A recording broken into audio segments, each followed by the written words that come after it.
everyone, and welcome to 1923 Main Street. Home of the Daddy, Daughter, Disney Travel Podcast. We are your hosts. I am Mike Bello-Braddock. And I'm Amelia Bello-Braddock. And today, we're going to be talking about the top 5 restaurants for upscale dining at Walt Disney World. Yes, we are talking dining, so I hope you have eaten before you're listening to this, because if we don't make you hungry, we are not doing our jobs right this week. Oh no, I'm going to get hungry. Yes, we are, because we're recording this just before lunch, so we're going to get ourselves quite hungry.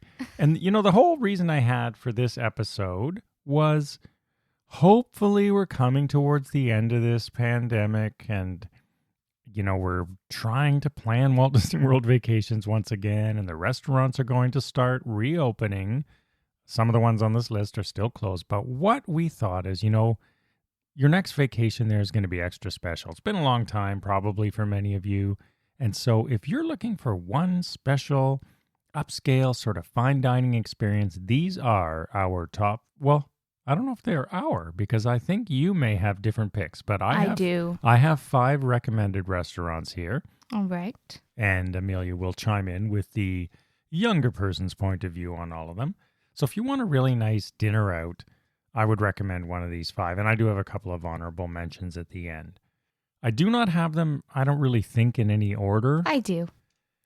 So how should we begin? Shall I just dive in? Sure. Well, let's start. Well, maybe the first one is number 1. Yeah. We'll start with one we've talked about many times before. Victoria and Albert's. At Disney's Grand Floridian Resort and Spa. And it is a runaway for the finest dining you can have at Walt Disney World. And not only that, on many lists, it makes America's top 10 or 5 of fine dining. So it is quite an experience. I will say up front, with the exception of this one, every other one on this list that I'm talking about. Fairly affordable.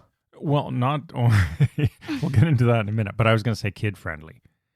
So would you agree that the other ones we're going to talk about, kids of any age really can go? Yeah. And they're suited to kids. Just because they are nicer restaurants with upscale service and atmosphere, they definitely cater to kids. Victoria and Albert's is the exception because it does have a rule. You have to be 10 or older to get in. So there is a dress code of Victoria and Albert's. You can check it out online to see what is the latest version. But typically men are in jackets, women in, you know, nice skirts and things. You can't go in your bathing suit. And children in party dresses. So Victoria and Albert's is upstairs at Disney's Grand Floridian Resort and Spa. It is cut off from the outside world by design. And you can't really order on a traditional menu the way you do everywhere else. You can't do that. But what you can do, so here's what's going to happen. There are various levels of menus there. I would suggest you are fine. You don't need to go to the chef's table or any of those super expensive meals because you're going to get in several $100s per person as it is. So your meal's going to be in the thousands. Let's put it that way. It's also going to take you 5 hours. You could buy a new phone with that kind of money. You could, or you can have a 5-hour meal. Did you enjoy it? Let me just ask you that up front. What do you mean by enjoy? Like the food, the atmosphere? Everything. Was it a positive dining experience for you? Yes, it was a positive dining because experience. You really wanted to go there, and I was surprised because... I think the reason they make people want to go there is because they say, well, if you're under 10, you can't get in. But you're really into like cooking shows and things, so you... But then as a 9-year-old, I'm like, well, I want to go in. But you couldn't as a 9-year-old. I know. So when we went, you know, they sort of changed the approach, but the last time we went was a 9-course meal. So what they do is they call you a couple of days before and they go through what the chef has prepared for that 9-course meal. And you do have the opportunity to swap out items. For example, if you're a vegetarian or a pescatarian or any tarian of any kind, vegan. Or vegan, yeah. You have any special meal things, you can swap that out. And as it so happened, the 3 of us in our family all had slightly different menus. So, but I will say, I left in the fish. I'm not a huge fish fan, but I left in the fish items because I had read in reviews about Victoria and Albert's before we went that if you're like me and you don't like fish, just try the fish. Trust me, people had said. So I did that, and I will also give that advice. The fish dishes were amazing. I will say some of the fish was better than some of the beef. Yeah, which for And us... I don't like fish. Yeah, and I'm not a huge fish fan either. In so fact, good. and as we went there, so you get in, you get seated there, there's a little purse, one of those little stools for your purse. It's that kind of place. You have two people taking care of you, not just one. There's a harpist in the middle of the floor. It's very, very elegant, as you would expect for a dining experience like this. There's a drink plan. There is a drink plan. So we did get the wine tasting pairing. So you get a different wine with every course. And Amelia got the mocktail pairing. And let me tell you, those mocktails were unbelievable. I made sure I tasted each one. And I told them at the end of it, and they custom make them in the back. So they're so going in the back and good. crushing strawberries and whatever they did. Just that strawberry one was just, I want one. So you had 12 of them in the end because, as I said, it was 12? a 9-course tasting menu, but then they surprised us and said the chef has added 3 courses. So it ended up being a 12-course meal plus 2 dessert or 3 dessert courses, and I don't know. It just went on and on. Well, the thing is, each meal was so small that you're like, what?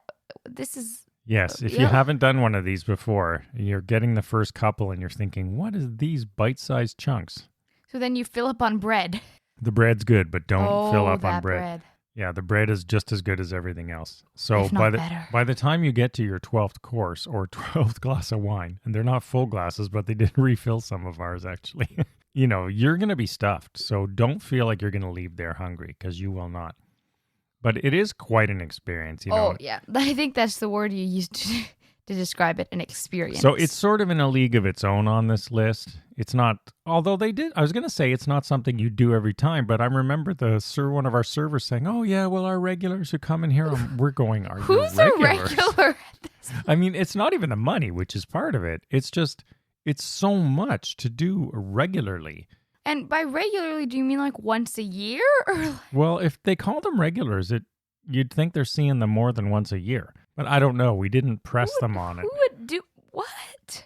And even the coffee. So even you get these desserts, and there are some. Oh, that coffee maker. They have the chocolates at the end, and they're all handmade. And by that time we were those stuffed. Delicious. And we said, "Can we take those to go?" And they Yes, said, you can. Except for one. There was one that would spoil. So in food safety, you had to eat it there because they didn't know. So stuff's all handmade, right? So whatever was in it, maybe it was milk or who knows, it would, in their minds, spoil if you left it out on your counter and then ate it, and then you get food poisoning and you'd go back on V&A. So they didn't want Victorian Albers to have that. But we did take the rest of them out. They were delish, as you'd expect. Yeah. And then even the coffee's quite a show. And I was really excited for that because they do that sort of boil. It looks like a lab experiment. I was confused as I don't drink coffee, but apparently this is an unusual way to make it. But let down, it wasn't very good coffee. I was shocked. Everything else was great. And they have fish from exotic fish that are only sourced off the coast of Australia, and the sauces. And they do give you the opportunity to upgrade as you go. So you can get the Wagyu beef for another $40 on this dish. That sort of thing. I did upgrade that one. I was going to say, yes, you did. I did do it, but I will tell you don't have to. No. Is what I'm going to say. So even though you can upgrade, do it if you want. But to be honest, the regular stuff, because Amelia had that on that course, so we swapped and shared each other's. We did that on a few courses. Was just as good tasting, if not better, I have to say. If not, it was better. So don't feel the need to upgrade unless you're some sort of beef aficionado at that level, which I would appreciate that. I am not at that level. But anyway, all around a great experience. But remember the aged, they had the aged sauce. That you were only allowed to that's drop right. It was hundreds of That's what I'm years old. saying. It wasn't a sauce. It was a... It was liquid. Yeah, it was part of their How sort would of... you describe it? Well, sauce is like you pour it over. This was literally with an eyedropper. Yeah. And it was hundreds of years old. So they put a couple of drops as part of your plating, and you dip your... Was it with the beef? Do you recall? Yeah, it was with the beef. It was And so good. it was good. I mean, the burst of flavor My from a single gosh. drop. Because at first you're going, is this show? But they do go into the details of all these things. So it's 100 something. if you're one of those people who love a server explaining to you the detailed history of every dish, you'll love it there. So honestly, yeah, it's super expensive. It's the cream of the crop, but it's good. Is it worth it? It is worth it. If you're going for that, you know what you're going. You're not going to book that certainly if you don't appreciate fine dining, you wouldn't go there. So that is the ultimate dining experience at Walt Disney World, no question. Beware of the cheesecake. Yeah. They have blue cheese cheesecake when we were there. What is that? And so Amelia thought it should never be a thing. We didn't know, but let me just say, it's more blue cheese than it is cheesecake. I love blue cheese, There so should be I a love warning. it. Amelia tried to hide out in the ladies' room until they took it away, but they didn't. They were waiting for her to come back, so it was pretty funny. But you did not tell us that you didn't like it. That's the point. Yeah. It was supposed to be, oh, they took it away. Oh, that's Yeah. too bad. So I don't want to spend any more time on Victoria and Albert's, but because we want to go through the other ones. So if you want the cream of the crop, definitely book it. Go there. It's custom menu to you. You do have the time or the opportunity to change items and so on and so forth. They will do everything they can to make you happy. And you even get to keep the menu at the end as a souvenir of what you had. All right. The next 4 are all accessible for everyone. They are fine dining. And I'm not going in any order, but I'm going to start with one of our newer favorites and probably the newest one on this list, Takumi Tei, Japanese fine dining in Epcot. Did you like Takumi Tei? I don't know how to answer that. Why not? Would you go there again? I don't know, because the short answer is it feels more upscale than it should be, because they allow everyone in, but it feels very upscale. It's just some of the food is weird. Well, I don't know if I'd say it's weird. It's mostly steak. So I don't know how they have like steamed whiskey.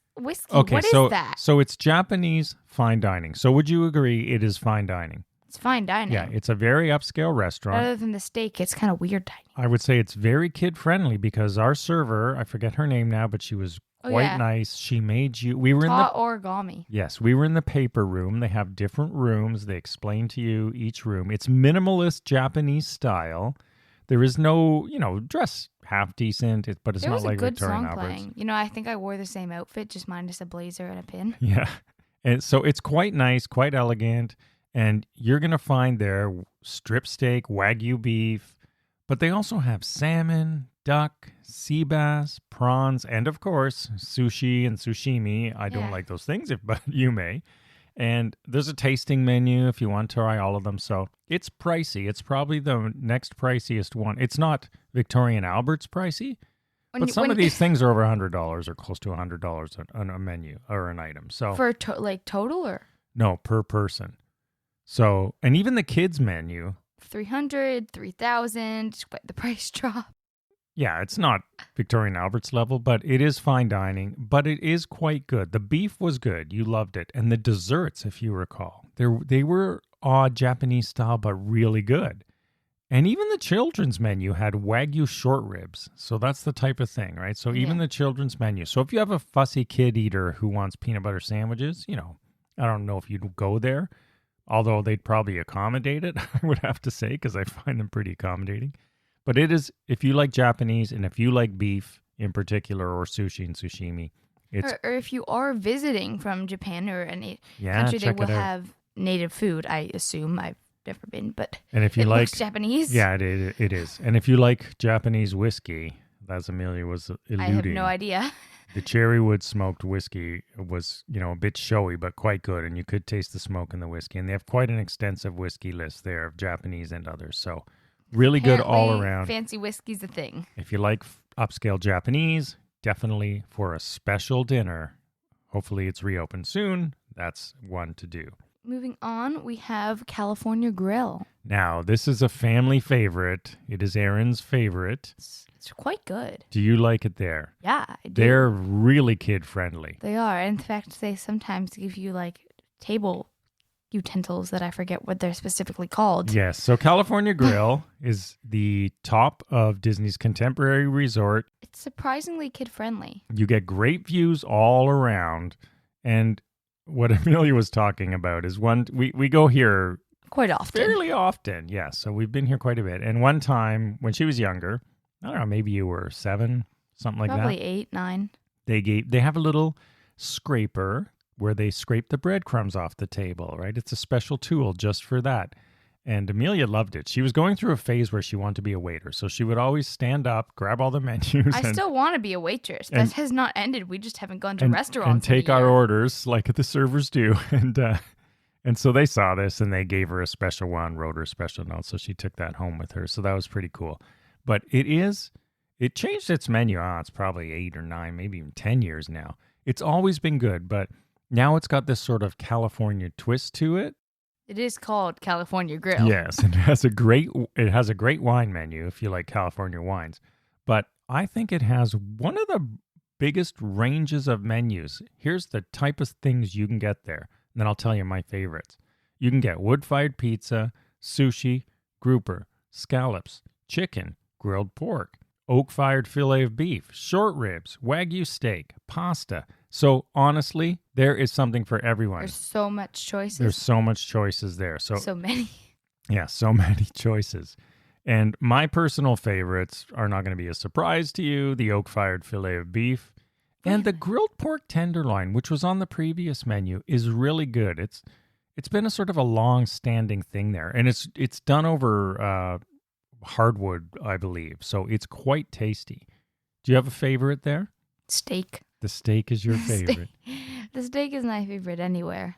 And, another thing about it is there are 2 outdoor viewing decks. So you can go outside and look around and you get great views of really 360. Magic Kingdom, Grand Floridian, Polynesian, all around Bay Lake on the other side. Really, it's Seven Seas Lagoon, the 360 experience. And Bay Lake on the other side. This is the whole Seven Seas Lagoon. Well, Seven Seas Lagoon is the one side and Bay Lake is the other body of water. Pop quiz. Which was the original one? Seven Seas Lagoon? Incorrect. What? That was there the whole time. No, Bay Lake was always there. It was an actual lake. But it's the original for my time. Yeah, well, it's the original for all ours. Because before anyone visited, Seven Seas Lagoon was actually a swamp and they sort of dug it out. But it was there. Well, yeah, it was swampland. And they dug it out and they found the white sand, which you now see on the beaches. So, ladies and gentlemen, Seven Seas Lagoon was also originally there. Well, it was a swamp. But it was there. All right. So, California Grill, would that be on your top 5? Yeah. Okay. I have a slightly different top 5. I know I have a different order. But and it's very spacious in there. It's quite spaced out. It's super kid-friendly. There's room for kids to move around. I personally prefer the lighting fixtures. Yeah. I don't know why. I think I like them so much. Yeah, it's really nice. So definitely cool on the list. All right. Next up is Monsieur Paul in Epcot. Do you like Monsieur Paul? Oh, yeah. So very fine dining. This one I see a lot of different feelings about, but if you like French dining, upscale, it's upstairs. It's not the Chef de France. That's below it. Monsieur Paul is the finer dining one there. It's upstairs. It is more crowded, I talked about in a recent episode, which is part of this French restaurant style. But it's quite nice. The food's I actually didn't even find it too crowded. I didn't either. Some people do. It's definitely closer than, let's say, what we just talked about, California Grill, which is really spaced out. Yeah. So if you want to fine dining and you want to be in Epcot, Monsieur Paul, of course, you're going to find escargot there as an appetizer and the smoked fish and a chicken breast terrine, all By sorts the way, of nice French meals. Escargot is snails. Yes, which I love. And I've had them there and they're delicious. Oh. And then for your main courses, things like bacon-wrapped tilefish and Arctic char, which Mommy likes. So we have sampled that. She loved it. They also have sea bass duck. And, of course, New York strip in French style. They even have a veal chop. So one guess what our favorite was, Amelia and I. New York strip. Always. They do have prefix menus, which are popular in France. So you pay one price and, they're quite good. There's a 3-course and a 7-course. So they're almost at Victoria and Albert's. 7, 12, rarely. Yeah. That's just not the same. Not quite the same price, but it's pricey, but not Victoria and Albert's pricey. So I would recommend Monsieur Paul, no question. And then there is one standout there. There are many great French desserts, but there is one you must have. Sphere. La sphère, the circle, the orb of chocolate. Also, all of the desserts are in French. Yes. Well, it's a French restaurant, and it's fairly authentic, I would say. Yeah. And if you have an Insta account or anything, and you want to take pictures of food, the sphere is a milk chocolate sphere with chocolate almond cake and pralines and chocolate cream. It's got a hazelnut biscuit in it, chocolate ice cream. And then they take warm chocolate and cognac sauce, and they pour it on the top, and what happens? You're scaring me. It melts, and it sort of opens up. It's like the Death Star. For anyone who didn't understand that, it's a delicious chocolate spear which melts when you pour warm chocolate. Yes, with cognac. And they do tell you Right. this is actual, there is, technically alcohol in there, so not enough that we all had it. But there is alcohol in the whiskey sauce, cognac sauce. So definitely, Monsieur Paul, if you like French food, I would recommend it. We love it there. We like French restaurants. And then close by is the number 5 one on my list. As a Canadian, this is not the reason I chose it, but is Le Cellier as a steakhouse. So if you want just a steakhouse, and wait till I tell you what's there. If you want steak and you want lots of choice of steak, go to Le Cellier gosh. in the Canada so many Pavilion at choices. Epcot, close by Monsieur Paul. And here you will find prime rib, New York strip, filet mignon. So take your pick of those. They also have a fish paella. And there's one thing that we haven't tried, and I think this is new since we were last there. So if you're a vegetarian or whatever, they have an impossible meat dumpling. So that impossible, like the Impossible Burger, it's that plant-based. So they have a plant-based dumpling for any of those. But they also have these sort of sides, add-ons. Get the whiskey glazed Brussels sprouts. Once again, I cannot speak to this. It's delicious. Yeah, you didn't eat it. And the cheddar spinach also you did not eat, but I say is great. Vacation food, cinnamon spinach and Brussels sprouts. And if you know anything about us Canadians, especially French Canadians, which we are not, but there is a very famous Canadian dish, and yes, they have it there. Do you know what I'm talking about, Amelia? Poutine. Poutine, and they have 2 kinds of poutine. It's so stereotypical. Yeah, but you know what? I don't like poutine, to be honest. I don't either. I find it, it's good, but it's too rich. So Gravy doesn't go with fries. So poutine, for anyone who's listening who hasn't had it, is a French-Canadian creation. It is French fries with gravy and cheese curds, and it does all melt together. And it can be good, but it's quite filling. But there are 2 versions of it there. So... Yes. And they also have a great kids menu there. So again, you loved it there as a kid. They have steak. They even have salmon and grilled chicken on the kids menu, which are not necessarily on the adult menu. So, again, it's upscale dining. It's quite nice. It's dark, if you recall. They have a lot of those glowing ice cubes. Mm. And also, this is not relevant to Le Cellier, but also in the Canada Pavilion, they have those delicious maple syrup lollipops. Well, they do have So a lot. good. There are a lot of maple glazed things in there, I will say. So they have a maple creme brulee for dessert. They have a maple leaf cheesecake. Didn't they have like a maple New York strip or something? Chocolate at one caramel bar. point? Yeah, so they have really cool. They do put Canadiana into it because, maple's sort of our thing. Maple syrup, maple Maple trees. is so good. Yeah, so definitely if you like steaks and all that and all the things we've rhymed off, you will not go wrong at Le Cellier. And then I have, before Amelia chimes in with hers, I have 2 honorable mentions. And wait, that was pretty much the order from best to worst of your list, I'm assuming. Yeah, order. they're all good, right? Any one of these are. These are the top 5, and there's tons and tons, as we've talked about in Yeah. the dining episode, restaurants. And there are all so over. many other great ones. I'm going to mention Yachtsman Steakhouse at the Yacht Club. It has a ton of beef as well, but my issue there is it's one of those ones. Brown Derby is the same for me. The reason they're not on my list, but I'm honorable mention, is I've had good steak and then I've had really bad steak. And I'm going, how can a Yachtsman... So it's not in my official 5 because if you're going to call yourself an upscale steakhouse... You have to be consistent. You have to be consistent and hit the mark. And it's great you have all these flashy looking steaks and stuff. But if you're can't... averaging it, it's an average steak. But you never get an average steak. Yeah, these other 5 are consistent in our multiple times at all of them. So, and then the other one, which just didn't make it on the list, which I think is on yours. It is on mine. So why don't you talk about it? Okay, so this is the Boathouse. It's Disney so, Springs, the Disney Boathouse Spring. at Disney Springs. It's right on the water next to the amphicart or the boat. Get it? Ha ha. Yes, if you've seen the amphicars, So funny. the little cars floating around the water at Disney Springs, They are And I from think- the boathouse. And I think the reason it's not on your list is because it is fairly upscale. Like they have New York strip and they have fairly upscale dishes. Lobster. Exactly. They have lobster. Their lobster's Strip, delicious. but I think the theming inside the restaurant, it's boat themed. It's excellently themed, but I think that might be some of the reasons why it's not. Well, how observant of you, my daughter. on That the is list. 100% correct. So it is upscale in the food. The menu is very upscale. It's consistent and it's good. But Yeah. the decor, it's nice. I would say, compared to the 5 I did, it is slightly more casual.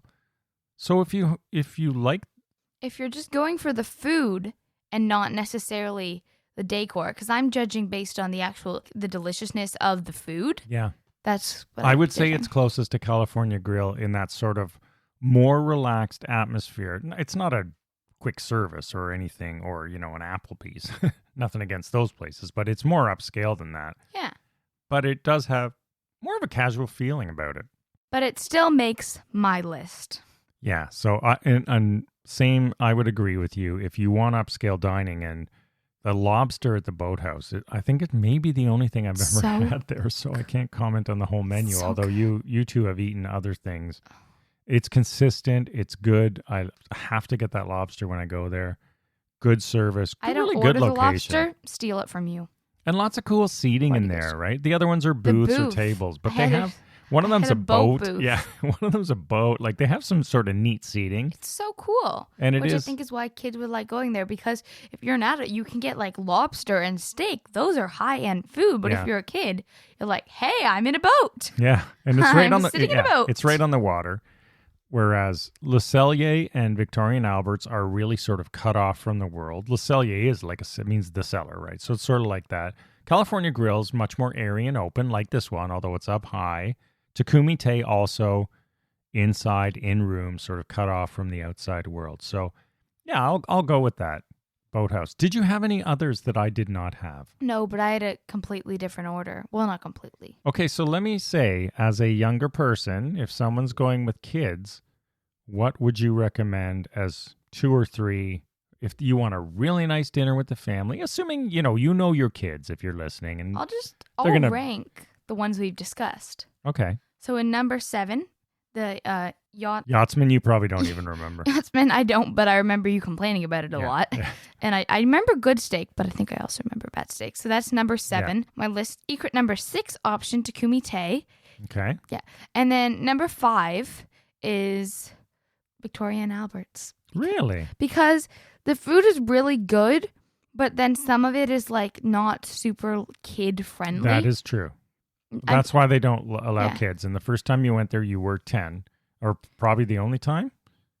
I don't I can't remember if you came with us again. That may be your only time there. Yeah. But yeah, because it's just, what kid wants to eat blue cheesecake? Yeah, it's true. I'm sorry. It's good food, but it's not super as a kid. Not super kid friendly.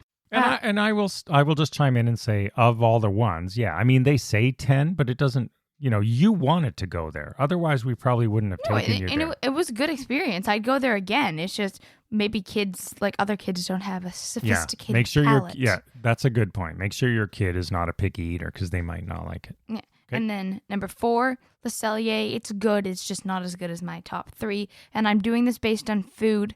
I think I would tie Monsieur Paul and California Grill. Okay. California Grill might be a touch better, but they're really, really close. So just depending on wherever you are that day, I think it doesn't Right. really matter of the two of them.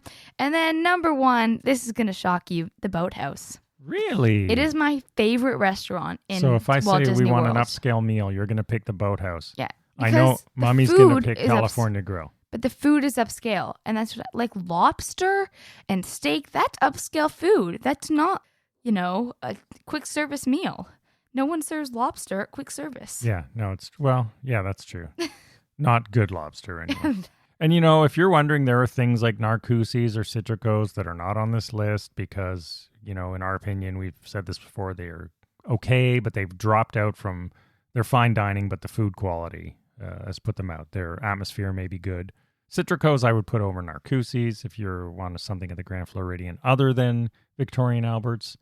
But these are our 5 or 6 now. that we would recommend. So if when you're planning that special trip, as we all are, we've had 4 canceled, so we're planning our 5th now for coming out of COVID, and we will definitely probably have 2 of these on our list. Hopefully. Yeah, hopefully, because some of them aren't open, but hopefully they will by the time we get there this summer. All right, everyone, we hope we've made you hungry enough and given you some food for thought, no pun intended, as you plan your next Disney vacation at Walt Disney World. Have an upscale meal and let us know your favorites as we tweet out and post everywhere at 1923 Main Street on social media this week. So thanks, everyone, for listening. We hope you have a magical day, and we'll see you again next week. Bye-bye.